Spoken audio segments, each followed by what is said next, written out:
Para seminaris, semoga Anda sekalian tetap semangat. Kita akan melanjutkan pembicaraan kita mengenai uraian kalimat dalam bahasa Indonesia sebagai dasar untuk belajar kalimat-kalimat bahasa Latin.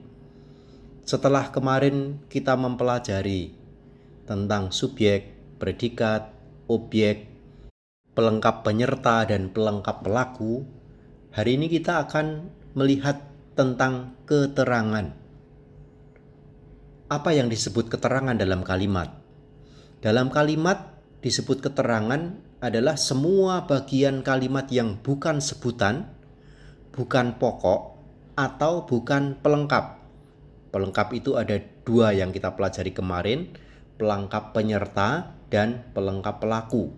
Jadi di luar subjek, predikat, objek, pelengkap penyerta, dan pelengkap pelaku, itu semua adalah keterangan. Lalu ada berapa jenis keterangan? Ada dua. Pertama keterangan benda, dan yang kedua keterangan yang bukan benda. Kita lihat pertama tentang keterangan benda. Apa yang dimaksud dengan keterangan benda? Keterangan benda adalah keterangan yang diberikan pada benda dalam sebuah kalimat. Contoh, buku anak. Kata anak menerangkan kata benda buku. Lalu contoh yang lain, buku bagus. Kata bagus itu menerangkan kata benda buku. Kata anak dan kata bagus itulah keterangan benda. Lalu mengenai keterangan benda juga ada dua jenis. Yang pertama keterangan pemilik dan yang kedua keterangan adjektif atau sifat. Kita lihat dulu tentang keterangan pemilik. Keterangan pemilik adalah keterangan yang menyatakan pemilik suatu kata benda. Perhatikan, hanya sebuah kata benda, misalnya buku bapak. Bapak di situ jabatannya adalah keterangan pemilik, dia adalah pemilik dari buku. Atau kata ganti orang, bukumu, bukuku, buku mereka, mu, ku, mereka itu kata ganti. Dan posisinya dalam kalimat itu adalah pemilik buku, bukumu. Itulah keterangan pemilik. Lalu di manakah tempat keterangan pemilik dalam uraian kalimat? Keterangan pemilik dalam uraian kalimat selalu langsung sesudah miliknya atau sesudah kata benda yang dimilikinya.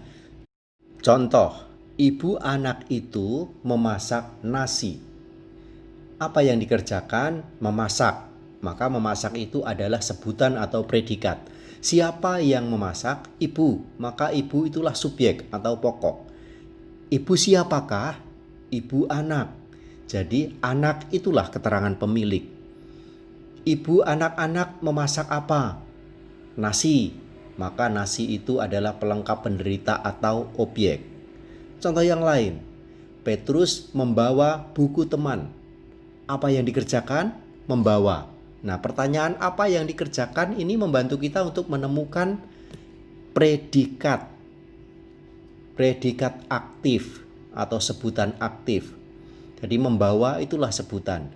Siapa yang membawa? Petrus. Jadi Petrus itu subjek atau pokok kalimat. Petrus membawa apa? Buku.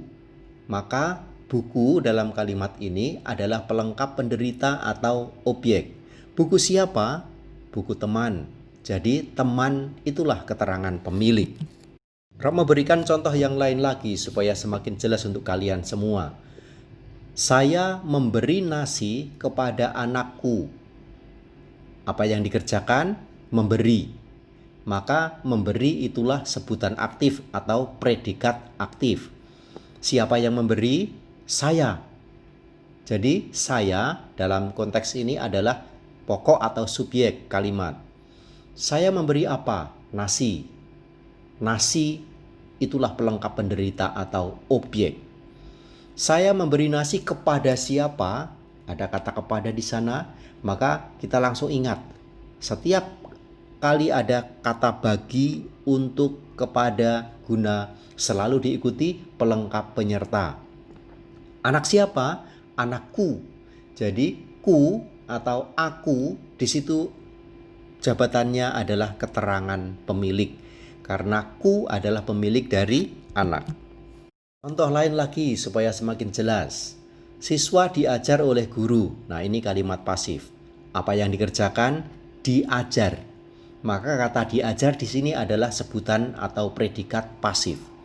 Siapa yang diajar? Siswa. Maka siswa di sini menjadi pokok atau subjek kalimat. Anak-anak diajar oleh siapa? Oleh guru. Ada kata oleh di situ, maka pasti diikuti oleh pelengkap pelaku. Maka guru itulah pelengkap pelaku dalam kalimat ini. Guru siapa? Guru kami. Jadi kami ini keterangan pemilik. Pemilik dari guru. Guru milik kami. Nah, sampai di sini kiranya cukup jelas tentang keterangan pemilik, supaya kalian sungguh-sungguh memahami dengan baik, karena ini nanti akan sangat sering kita gunakan ketika kita menguraikan kalimat bahasa Indonesia untuk kemudian kita terjemahkan ke dalam bahasa Latin. Yang berikutnya kita akan berbicara tentang keterangan adjektif atau keterangan sifat. Apa itu keterangan adjektif? Keterangan adjektif adalah keterangan pada kata benda yang menerangkan sifat atau keadaan benda itu. Jadi keterangan adjektif itu menerangkan benda tentang keadaannya atau tentang sifatnya. Misalnya kata gadis yang cantik. Maka kata cantik itu menerangkan keadaan gadis itu. Ibu yang baik. Kata baik di situ menerangkan keadaan atau sifat ibu itu. Lalu bagaimana menguraikan keterangan adjektif dalam sebuah kalimat? Keterangan adjektif selalu diuraikan bersama dengan kata benda yang diterangkannya. Maka jabatannya sama dengan kata benda yang diikuti atau diterangkan itu. Contoh, ibu yang baik memasak makanan yang enak untuk anak yang rajin. Apa yang dikerjakan? Memasak. Maka memasak di situ sebutan atau predikat aktif. Para seminaris jangan bosan-bosan ya memulai sebuah uraian kalimat dengan pertanyaan-pertanyaan ini. Ini dalam rangka pembelajaran. Nanti kalau sudah lancar, pertanyaan-pertanyaan ini tidak perlu dibuat lagi. Kita langsung tahu, oh ini predikat atau sebutan, ini subjek dan sebagainya. Kita lanjutkan, memasak itu predikat aktif. Lalu siapa yang memasak? Ibu yang baik. Jadi ibu yang baik itulah pokok kalimat atau subjek. Ibu memasak apa? Makanan yang sedap. Jadi kata makanan yang sedap adalah objek atau pelengkap penderita. Untuk siapa? Untuk anak yang rajin. Maka anak yang rajin adalah pelengkap penyerta. Lihat ada kata untuk, langsung diikuti pelengkap penyerta. Perhatikan di sini kata baik, kata sedap, kata rajin itu adalah kata sifat atau kata keadaan. Kata-kata itu melekat pada kata benda dan jabatannya di situ ditampakkan dengan satu garis lurus. Jabatannya sama dengan kata benda yang diterangkan dalam kalimat itu. Ibu yang baik. Maka kata baik itu jabatannya sama dengan kata ibu. Makanan yang sedap. Maka kata sedap itu jabatannya adalah objek atau pelengkap penderita sama dengan kata makanan. Begitu juga rajin. Anak yang rajin. Kata rajin di situ jabatannya pelengkap penyerta karena menerangkan kata anak yang adalah jabatannya pelengkap penyerta juga dalam kalimat itu. Kita perhatikan satu contoh lain untuk memperjelas pemahaman kita tentang keterangan adjektif atau keterangan sifat. Rumah yang indah didirikan tukang yang cakap untuk orang miskin. Apa yang dikerjakan? Didirikan. Maka kata didirikan dalam kalimat ini jabatannya adalah sebutan atau predikat pasif. Apa yang didirikan? Rumah yang indah. Jadi rumah yang indah itu adalah subjek atau pokok kalimat. Rumah didirikan oleh siapa? Tukang yang cakap. Ada kata oleh, ingat selalu diikuti pelengkap pelaku.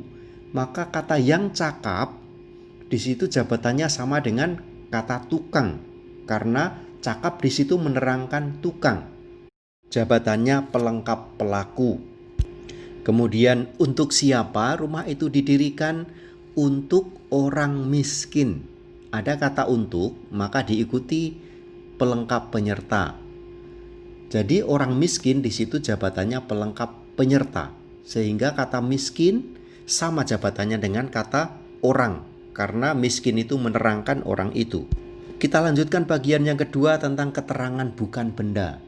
Jadi ada tadi jenis keterangan benda dan keterangan bukan benda. Yang ini keterangan bukan benda akan kita bahas. Apakah itu keterangan bukan benda? Keterangan tak benda atau bukan benda adalah keterangan yang menerangkan kata yang bukan kata benda, tetapi misalnya kata kerja, kata keadaan, atau kata keterangan. Contoh, Petrus lari cepat. Kata cepat itu memberi keterangan tentang lari. Maka dalam kalimat ini kata cepat memberi keterangan tentang lari, dan lari itu bukan benda.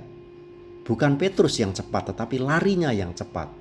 Maka di sini kata cepat keterangan bukan benda. Perhatikanlah, kata seperti cepat lain kali dipakai sebagai keterangan adjektif atau keterangan sifat. Misalnya, anak yang cepat menang dalam perlombaan.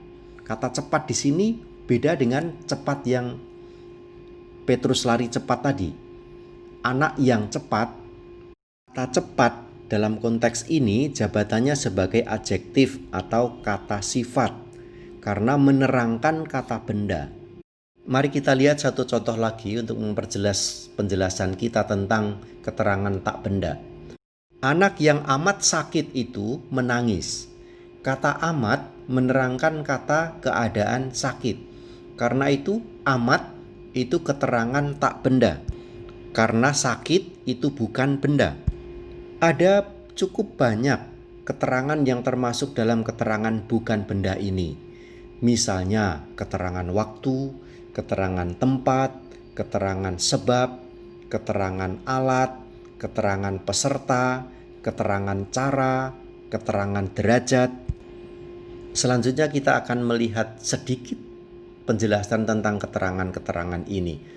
Keterangan waktu biasanya dicari dengan bertanya kapan atau bila mana, berapa lama, sejak waktu apa, dan sebagainya. Contoh, kemarin, sekarang, nanti, besok, baru-baru ini, sudah, telah, akan, masih lama, sejak hari Rabu sampai bulan Oktober, tiap-tiap hari, 3 jam lamanya, sering, kadang-kadang, dan sebagainya.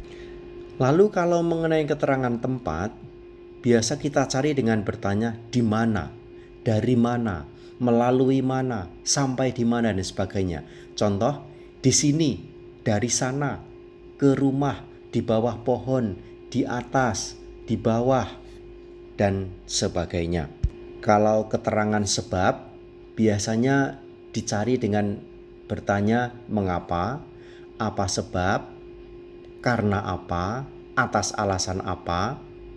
Contohnya, dari sebab itu, maka karena luka-lukanya, oleh karena itu. Ini keterangan sebab. Lalu bagaimana dengan keterangan alat? Keterangan alat biasa dicari dengan pertanyaan dengan memakai apa atau dengan apa. Contoh, dengan pisau, dengan itu, dengan cangkul, dengan pena, dan sebagainya, yang menerangkan alat yang digunakan untuk mengerjakan sesuatu. Bagaimana mencari keterangan peserta? Keterangan peserta dicari dengan bertanya bersama dengan siapa atau bersama dengan apa. Contohnya, dengan saudaranya, dengan anjingnya, dengan bukunya, dengan penanya dia menulis surat. Yang berikut tentang keterangan cara. Bagaimana cara mencari keterangan cara? Keterangan cara dicari dengan bertanya bagaimana. dengan cara bagaimana. Contoh, dengan indah, dengan cepat, dengan baik, dengan kecepatan tinggi, cepat-cepat. Perhatikan di sini, kata dengan dipakai baik dalam keterangan alat maupun dalam keterangan peserta dan keterangan cara. Jadi, kata dengan bisa dipakai dalam beberapa kesempatan. Contohnya, dengan pisau. Di sini kata dengan diikuti keterangan alat. Atau dengan saudaranya.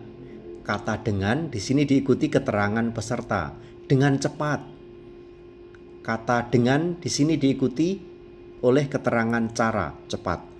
Karena itu, untuk menemukan keterangan cara, jangan dengan bertanya dengan apa, tetapi gunakanlah pertanyaan bagaimana atau dengan cara bagaimana. Yang berikut, ini agak asing mungkin di telinga kita, keterangan derajat. Keterangan derajat menyatakan derajat suatu pekerjaan atau keterangan lain. Dan keterangan derajat selalu diuraikan bersama dengan kata yang diterangkannya. Sebagai contoh, lebih, terlalu, agak, amat, sangat, sekali, sungguh. Misalnya sungguh baik, terlalu sedikit, agak baik, amat banyak, lebih sering, dan sebagainya. Kita lihat contoh dalam kalimat. Kemarin di halaman sekolah bersama murid-murid, guru yang amat rajin membersihkan dengan amat baik bangku sekolah dengan air. Kita lihat dan kita uraikan kalimat ini. Pertama, apa yang dikerjakan? Membersihkan. Maka kata membersihkan di sini jabatannya predikat aktif atau sebutan aktif. Siapa yang membersihkan? Guru yang amat rajin. Maka guru yang amat rajin jabatannya adalah subjek. Lihat, dari kata guru sampai kata rajin semuanya itu satu garis dan jabatannya pokok kalimat atau subjek. Rajin adalah keterangan sifat. Amat adalah keterangan derajat dalam kalimat ini. Guru membersihkan apa? Bangku. Maka bangku jabatannya pelengkap penderita atau objek. Bangku apa? Bangku sekolah. Maka kata sekolah di sini keterangan pemilik, pemilik dari bangku, bangku milik sekolah. Bersama dengan siapa? Bersama dengan murid-murid. Bersama dengan murid-murid itu keterangan peserta. Ingat, ada kata bersama dengan, maka diikuti kata benda keterangan peserta. Dengan cara bagaimana? Dengan amat baik. Kata dengan amat baik adalah keterangan cara. Dengan memakai apa? Dengan air. Dengan air di sini jabatannya keterangan alat. Lalu di mana? Di halaman. Kata di halaman adalah keterangan tempat. Di halaman apa? Di halaman sekolah. Kata sekolah di sini adalah keterangan pemilik. Jadi halaman milik sekolah, halaman sekolah. Nah, sampai di sini mudah-mudahan memberi gambaran dan penjelasan yang sedikit lebih jelas. Jika belum jelas silakan putar ulang, pahami lagi perlahan-lahan sambil mendengar, sambil membaca, maka kekuatan pemahaman kita melalui audio, pendengaran, dan visio, penglihatan, itu bisa membantu kita untuk memahami secara lebih maksimal. Sekarang mari kita lihat beberapa tambahan. Yang pertama tentang gelaran. Apa itu gelaran? Gelaran adalah keterangan pada manusia atau benda. Jadi keterangan benda sebenarnya yang sendiri terdiri dari kata benda. Jadi gelaran itu kata benda. Contoh, Yosef seorang tukang kayu hidup di Nazaret. Kata hidup adalah sebutan atau predikat aktif. Kata Yosef adalah pokok atau subjek kalimat. Kata di Nazaret adalah keterangan tempat. Nah, kata seorang tukang kayu inilah gelar. Maka ini yang kita sebut di sini sebagai gelaran. Kemudian ada lagi panggilan. Panggilan itu adalah orang yang dipanggil, karena kepadanya disampaikan perintah atau pertanyaan, sehingga biasanya dipakai pada kalimat perintah atau kalimat tanya. Contoh, Petrus, bacalah buku itu. Ini adalah kalimat perintah. Kata bacalah ini kata perintah. Lalu kata buku itu adalah pelengkap penderita atau objek karena dibaca. Petrus itulah panggilan. Di sini tidak ada subjek, yang ada adalah panggilan. Kalimat perintah tidak mempunyai subjek. Maka dalam kalimat perintah yang ada adalah panggilan. Misalnya kata Petrus, lakukanlah itu. Ibu, masaklah nasi. Nah, kata ibu di sini adalah kata panggilan. Karena ibu dipanggil dan diperintah untuk memasak nasi. Contoh yang lain. Anak, mengapa engkau tidak belajar dengan rajin? Kata belajar adalah sebutan atau predikat aktif. Engkau di sini adalah pokok kalimat atau subjek. Dengan rajin adalah keterangan cara. Mengapa adalah keterangan sebab. Anak adalah panggilan.